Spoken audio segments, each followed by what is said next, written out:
বিশ্বনবী বলছেন যখন যে যুবক মেয়েটাকে দেখে চারটা জিনিস দেখে বিয়ে করা হয় কাবুল মারআতু লি আরবাইন লি মালিহা ওয়া লি হাসাবিহা ওয়া লি জামালিহা ওয়া লি দীনিহা ফাজফার বিযাতিদ্দীন। বিশ্বনবী বলছেন এই চারটা জিনিস দেখে বিয়ে করা হয়। নাম্বার 1 লি মালিহা ওয়া লি হাসাবিহা ওয়া লি জামালিহা ওয়া লি দীনিহা। মেয়েটার মাল কেমন আছে, লি মালিহা মেয়েটার সম্পদ, মেয়ের বাপের সম্পদ কেমন আছে এটা দেখে। ওয়ালি হাসাবিহা মেয়েটার বাপের বংশ গৌরব কেমন আছে এটা দেখা হয়। ওয়ালি জামালিহা মেয়েটা দেখতে সুন্দর কিনা এটা দেখা হয়।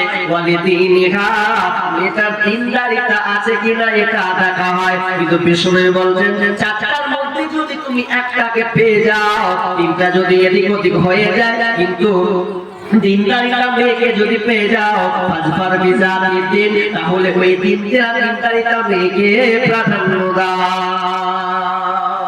হাজি আমরা কি দেখছি? কালার কালার না খাড়ো আছে কিনা, কত ফুট লম্বা আছে, ডিগ্রি কতখানি পাস আছে, এমএ আছে না বি আছে, ফার্স্ট ইয়ার না থার্ড ইয়ার, কি ডিগ্রি করেছে, ওগুলোকে আমরা কিন্তু চয়ন করে দিনদারিতা থাক আর না থাক এটা আমরা কিন্তু প্রাধান্য দিই না।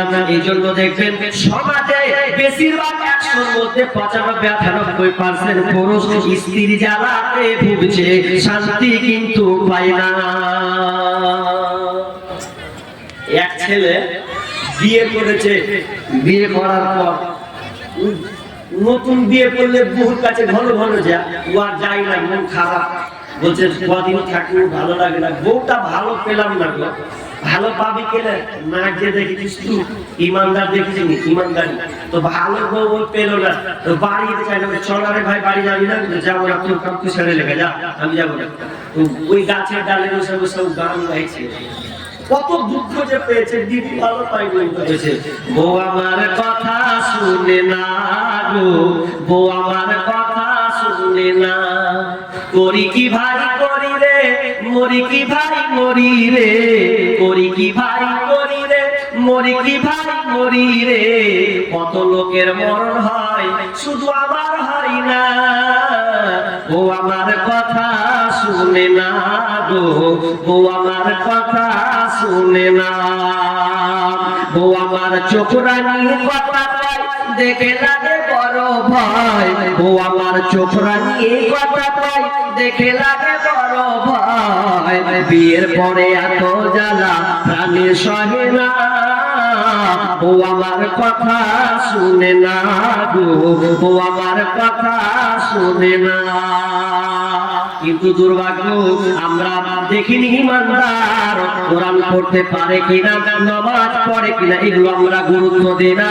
এই কারণে আজকে স্বামী স্ত্রী সব সময় দ্বন্দ্ব লেগে থাকে, ওকে দেখতে পারে না, ওকে দেখতে পারে না। তার কারণ পাত্র পাত্রী খুঁজতে গিয়ে আপনি সঠিক জায়গায় হাত লাগাননি, এই জন্য তো আজকে সমাজে অশান্তি হচ্ছে, তালাক পর্যন্ত হয়ে যাচ্ছে। হয় না? আপনি আদালত গুলো যান, কেস কাছারি সবচাইতে কিন্তু বেশি পারে ছেলে মেয়ে, একদম তালাক পর্যন্ত পৌঁছে গেছে। কেন গো?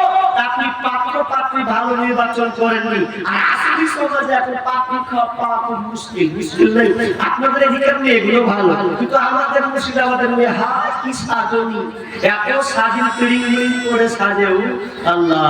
শর্ট কাটিং এর জামা পরে, মুখে পায়ে আলতা মেখে, শর্ট কাটিং এর জামা পরে, মুখে পায়ে আলতা মেখে, রূপের বাহার দেখিয়ে তারা রাস্তাতে চলে, রূপের বাহার দেখিয়ে তারা মার্কেটে ঘোরে, সাবধানে থাকি ও মা বোন পর্দার আড়ালে, সাবধানে থাকি ও নারী পর্দার আড়ালে।